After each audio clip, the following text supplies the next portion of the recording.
नमस्कार दोस्तों, मैं राहुल एक बार फिर से आप सभी का हार्दिक अभिनंदन करता हूं। दोस्तों, आज मैं आपको बताऊंगा क्या द्रौपदी थी अभिमन्यु के वध का कारण। जाने महाभारत की अनसुनी कहानी के बारे में। पर इससे पहले दोस्तों, अगर आपने हमारा चैनल सब्सक्राइब नहीं किया है तो प्लीज़ कर लो दोस्तों, क्योंकि ये बिल्कुल फ्री है, बिल्कुल निःशुल्क है। और इसका एक फ़ायदा यह भी है दोस्तों कि मैं जब कभी अपने YouTube चैनल पर ऐसे रोचक तथ्य या पौराणिक कथा अपलोड करूंगा तो ये सर्वप्रथम आपके पास पहुंचती है दोस्तों, बिना किसी रुकावट या व्यवधान के बारे में। दोस्तों, आइए हम जानते हैं इस रहस्य के बारे में। दोस्तों, कुरुक्षेत्र के भूमि पर लड़ी गई महाभारत के युद्ध से तो हम सभी परिचित हैं। अपने बचपन के दिनों से ही हम पांडवों और कौरवों के मध्य हुए भीषण युद्ध के बारे में सुनते और पढ़ते आए हैं। महाभारत का युद्ध पांडवों और कौरवों के बीच हस्तिनापुर के साम्राज्य को लेकर उनके बीच बिगड़ते रिश्तों पर आधारित था दोस्तों। कौरवों के अंदर अपने चचेरे भाइयों पांडवों के लिए पनप रही ईर्ष्या ही महाभारत जैसे भयंकर युद्ध का कारण बनी। दोस्तों, वैसे तो लालच, ईर्ष्या, जलन आदि में पांडव और कौरवों को एक दूसरे से अलग रखा था।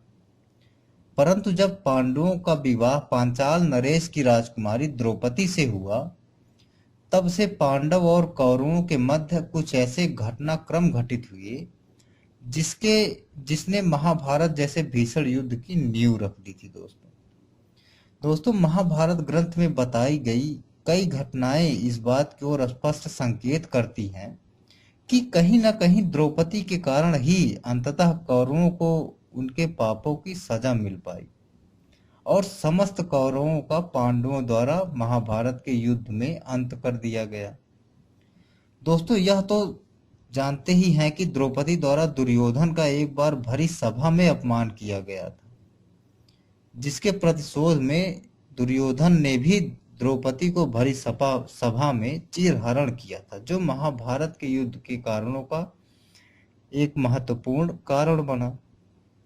दोस्तों, परंतु बहुत सी ऐसी घटनाएं भी हैं, ऐसे घटित हुई हैं, जो कि यह सिद्ध करती है कि द्रौपदी ने भी महाभारत के युद्ध की बुनियाद रखी थी। अर्थात जहां पांडव और कौरव इस युद्ध के लिए जिम्मेदार थे, उतना ही द्रौपदी भी इस युद्ध के लिए कहीं न कहीं बराबर की उत्तरदायी थी दोस्तों। दोस्तों, आइए जानते हैं कौन सी ऐसी घटनाएं थी जो द्रौपदी को भी महाभारत के युद्ध का बराबर जिम्मेदार बनाती है। दोस्तों, पहली घटना है जो द्रौपदी से जुड़ी पहली घटना जिसने महाभारत के युद्ध को अंजाम दिया। दोस्तों, जब इंद्रप्रस्थ राज्य में युवराज युधिष्ठिर का राज्याभिषेक हो रहा था, तब दुर्योधन भी उस अवसर पर इंद्रप्रस्थ पहुंचा था। इंद्रप्रस्थ की महल की रचना मैदानव ने की थी दोस्तों। दोस्तों, उसने अपनी माया से उस महल की रचना इस प्रकार से की थी कि कोई भी व्यक्ति वहां की हर चीज से धोखा खा सकता था। दुर्योधन भी इसी चाल में आ गया और फर्श समझकर तालाब में गिर गया।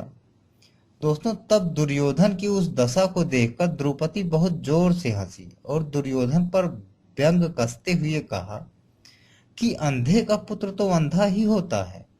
दोस्तों, उस समय दुर्योधन ने अपनी भरी सभा में हुए अपमान का बदला लेने का दृढ़ निश्चय किया। दोस्तों, अगला है इंद्र इंद्रप्रस्थ में हुए अपने अपमान का बदला लेने के लिए दुर्योधन ने पांडवों को जुए में खेलने का आमंत्रण दिया तथा इस खेल में दुर्योधन ने अपने मामा शकुनी की मदद से पांडवों के साथ छल किया और पांडवों का सारा राज्य जीत लिया। यहाँ तक कि इस खेल में पांडव द्रौपदी का सम्मान भी हार गए दोस्तों। दोस्तों, दुर्योधन अपने अपमान का बदला भूला नहीं था। उसने भरी सभा में अपने भाई दुशासन के हाथों दुर्योधन का चीरहरण करने का प्रयास किया। पांडवों सहित भीष्म, द्रोणाचार्य सभी मूक बने रहे। कोई भी द्रौपदी का सम्मान नहीं बचा पाया। दोस्तों, उस समय द्रौपदी ने यह प्रतिज्ञा ली थी कि वह तब तक अपने खुले बालों को जूड़ा नहीं करेगी जब तक वह दुशासन के रक्त से अपने बाल न धो ले।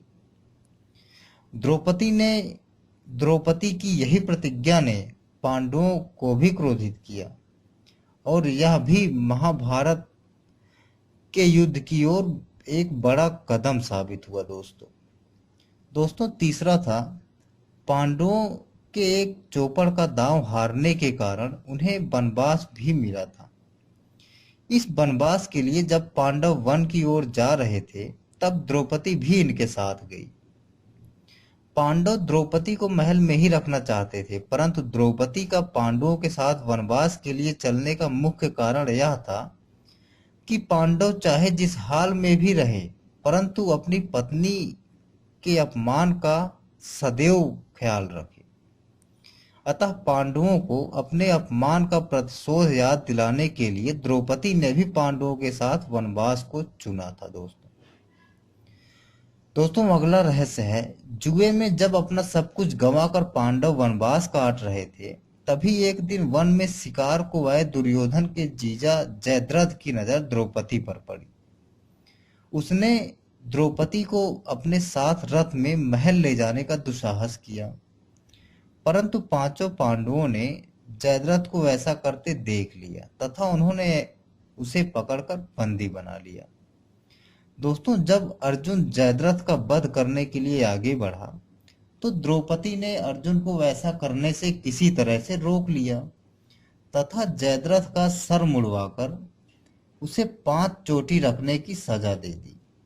अब जयद्रथ किसी को मुंह दिखाने के लायक नहीं रह गया था तथा अपने इसी अपमान का प्रतिशोध लेने के लिए जयद्रथ ने चक्रव्यूह युद्ध में चक्रव्यूह में फंसे अर्जुन के पुत्र अभिमन्यु का वध किया था।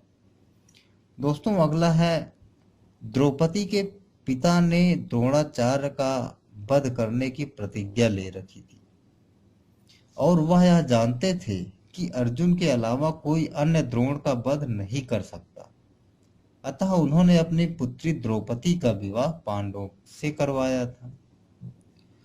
और अगला है दोस्तों, द्रौपदी कर्ण से विवाह करना चाहती थी, परंतु कर्ण के सूद पुत्र होने के कारण ऐसा संभव नहीं हो पाया तथा द्रौपदी ने स्वयंवर में कर्ण का अपमान किया, जिसके प्रतिशोध के लिए कर्ण ने भी द्रौपदी के चीरहरण के दौरान द्रौपदी की रक्षा करने की जगह यह कह दिया कि जिस स्त्री के 5 पति हो सकते हैं, उसका क्या सम्मान किया जाए।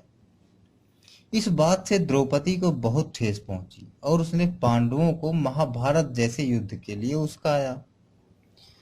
दोस्तों कोई एक कारण नहीं था महाभारत युद्ध होने का, ये सभी कहीं न कहीं प्रत्यक्ष रूप से ना सही पर अप्रत्यक्ष रूप से कारण था महाभारत युद्ध होने का। दोस्तों अगर आपको ये कथा, ये रोचक तथ्य अच्छी लगी है तो इसे लाइक करें और शेयर जरूर करें। और अभी तक अगर आपने हमारा चैनल सब्सक्राइब नहीं किया है तो प्लीज़ कर लो दोस्तों, क्योंकि कौन सा आपका पैसा लगना है। इसी के साथ मैं राहुल आपसे विदा लेता हूँ। नमस्कार।